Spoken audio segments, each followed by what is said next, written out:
It's scary. It's really scary. It feels like someone's squeezing my throat, and it's really hard to breathe, and I start wheezing. You kind of struggle to get up if you've fallen down. I start to breathe heavily, but I know I have to tell myself to calm down, but then all of a sudden I can't breathe.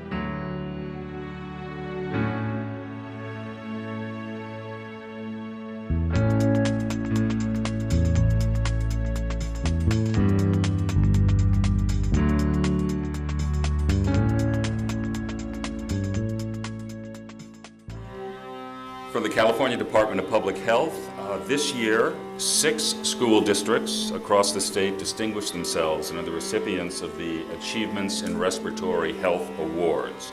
That's 6 districts out of 1,000 plus in the state. It is for improving indoor air quality, managing asthma, and creating asthma-safe environments for students and staff. At a time when all the schools in the state of California are getting money taken away, we're getting rewarded for doing something that is right and good. So thank you to everybody. Congratulations to the entire district. Thank you.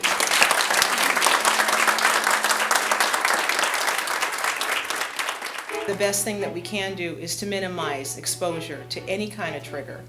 And that's preventative. And in order to do that, everybody needs to be on board at the school site and at the district level. Air quality in our schools is extremely important.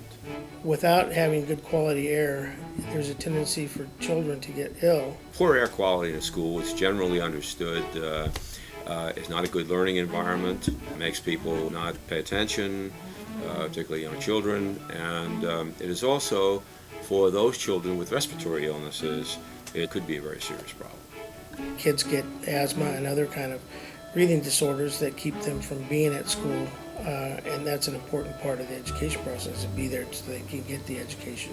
I think that we meet the needs of all of our asthmatic kids very well, both with our nursing staff when they're here, and unfortunately in California we don't have enough nursing time at any school, but when they are here they're very attuned with checking in with those asthmatic kids and their families about where they are and what symptoms they're experiencing. My secretaries are wonderful about helping those kids with their treatments, but also helping them become independent on when they need to come in and seek their inhalers or their medications and that type of thing. We have made a concerted effort to shift from the normal cleaning products to green products. And we did that without pressure, just because this is the way to go. We change filters, depending on the site, 3 to 4 times a year. And that, of course, helps filter out the bad stuff in the air and gives better quality to the classroom. We all are very proactive about making sure if a kid comes in, we're dealing with them immediately, and it supersedes the rest of the chaos that might go on, because we want to make sure the kids are healthy. Developing a good air quality program at a school, it's a matter of just getting through the culture, and eventually you turn negativity into positivity.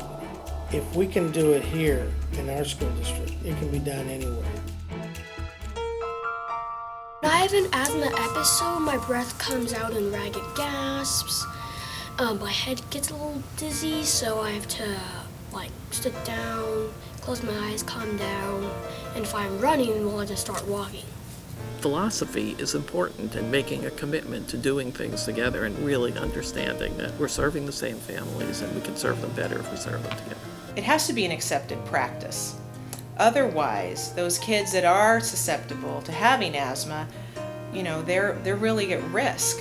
You feel like your chest is compressing into a little tiny ball. I don't want my special condition of asthma to get in my way of doing things that I really love to do. We don't want to see any child suffer like that unnecessarily. If there's something we could do to prevent it, we should do it. Receiving this award is just a true validation of what we've been trying to accomplish. And I think it sends a message to our community that we take this seriously, but we're also very proud of our accomplishments. You can make great strides with very little effort.